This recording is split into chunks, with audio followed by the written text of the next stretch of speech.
Welcome back to Universal Insight. Please subscribe to my channel and press the bell icon below for more updates. Are you shocked by how far Pakistan is willing to go to protect its borders? On October 12, 2025, Pakistan launched a major cross-border offensive targeting Afghan Taliban sanctuaries, marking a pivotal moment in the region's ongoing struggle with militancy. This operation, unprecedented in its scale and scope, saw Pakistani forces crossing into Afghan territory to strike at the heart of Taliban strongholds that have long been a source of instability along the border. The move marked a dramatic escalation in regional tensions, sending shockwaves through both countries and raising alarm among neighboring states and international observers. The border, already a flashpoint, became the center of a rapidly intensifying conflict. The operation specifically targeted Taliban posts, command centers, and support networks deep within Afghan territory, aiming to disrupt the logistical and operational backbone of anti-Pakistan militants who have used these sanctuaries as launchpads for attacks. By dismantling the infrastructure supporting these groups, Pakistan sought to send a clear message. It would no longer allow its territory or people to be threatened by cross-border militancy. This bold and risky action came after months of mounting diplomatic pressure, with Islamabad repeatedly urging Kabul to take concrete steps against militants operating from Afghan soil. Pakistan's leadership signaled a turning point, making it clear that further attacks on its sovereignty would be met with forceful retaliation, and that patience had run out.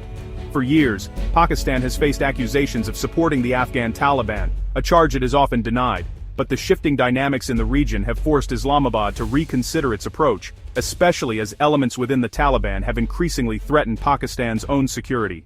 Now, Pakistan views certain factions within the Taliban as a direct and immediate threat, prompting a fundamental shift in its security, doctrine, and regional strategy. President Asif Ali Zardari addressed the nation, declaring that there would be no compromise on national sovereignty, and vowing to protect Pakistan's borders at any cost. He demanded that Afghanistan take decisive action against terrorist elements, warning that continued inaction would only deepen the crisis and further destabilize the region.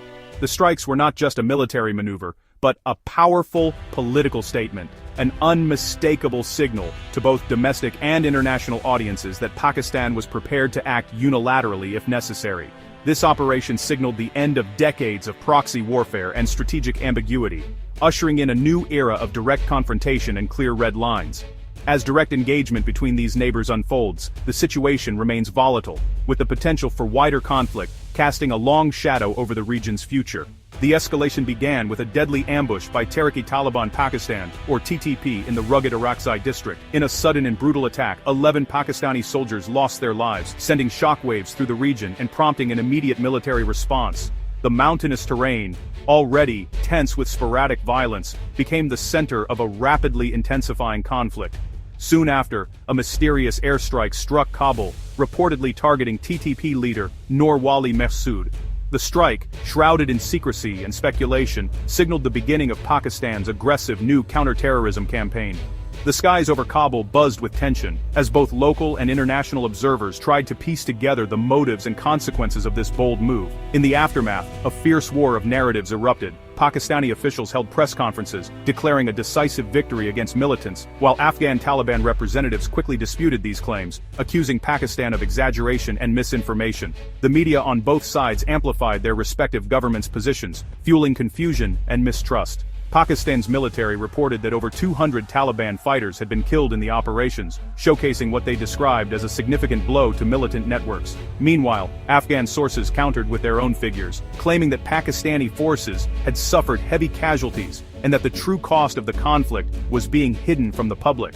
Both governments launched coordinated information campaigns, using social media, state-run news, and official statements to shape public perception. As news reports and online posts flooded the region, ordinary citizens struggled to discern fact from fiction, caught in a web of propaganda and rapidly shifting narratives. For Pakistan, it was vital to demonstrate strength and control, reassuring the public and international allies of their resolve. For the Afghan Taliban, projecting resilience and unity was equally important, as they sought to maintain their image and support base amid growing pressure. In the end, the truth remains elusive, buried beneath layers of propaganda, conflicting reports, and the chaos of war. For those living through the conflict, clarity is hard to find, and the real story is often lost in the noise. The conflict roots in a history of mutual suspicion and strategic maneuvering between Pakistan and Afghanistan. Despite attempts at diplomatic engagement, the Afghan Taliban's ties with the TTP remain a core issue. Pakistan's diplomatic efforts have failed, leading to the conclusion that force is the only language the Taliban understands. The October offensive was the culmination of years of frustration and the realization that diplomacy had reached a dead end. The TTP's resurgence, operating with impunity from Afghan safe havens, is the catalyst for Pakistan's intervention. In 2025, the TTP claimed over 600 attacks targeting Pakistani security forces and civilians. Equipped with advanced weaponry, the TTP carried out complex and deadly attacks, challenging Pakistan's authority. The Afghan Taliban's support for the TTP is central to the conflict, enabling the group's war against Pakistan. Pakistan's offensive aimed at dismantling the support ecosystem allowed by the Afghan Taliban. The situation is untenable for Islamabad, viewing the TTP as an extension of hostile Afghan policy. The conflict has raised alarm across the international community, with world leaders and regional powers expressing deep concern over the potential for further destabilization. Many fear that the violence could spill over borders, threatening not just the immediate region but also global security.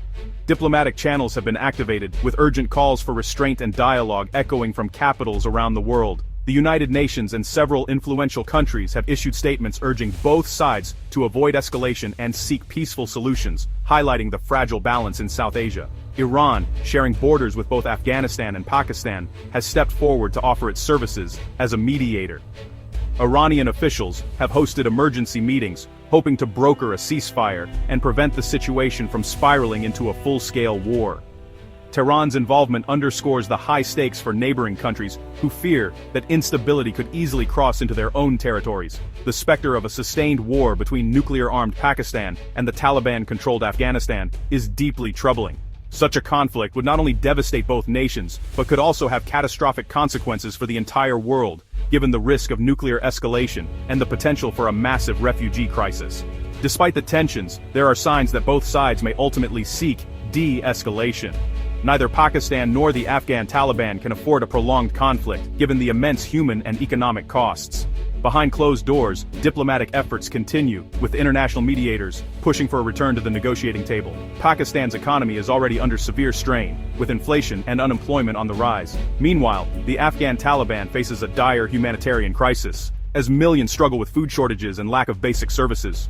Both governments are under pressure from their populations to find a peaceful resolution. Yet, the core issue remains unresolved: the presence of the Tehrik-e-Taliban Pakistan, or TTP, in Afghanistan. This militant group's activities continue to fuel mistrust and violence, making a lasting peace elusive and raising the risk of further conflict along the border. In the coming days, the choices made by leaders on all sides will be critical. Their decisions will determine whether the region steps back from the brink of disaster or tumbles into a new and even more dangerous chapter of war.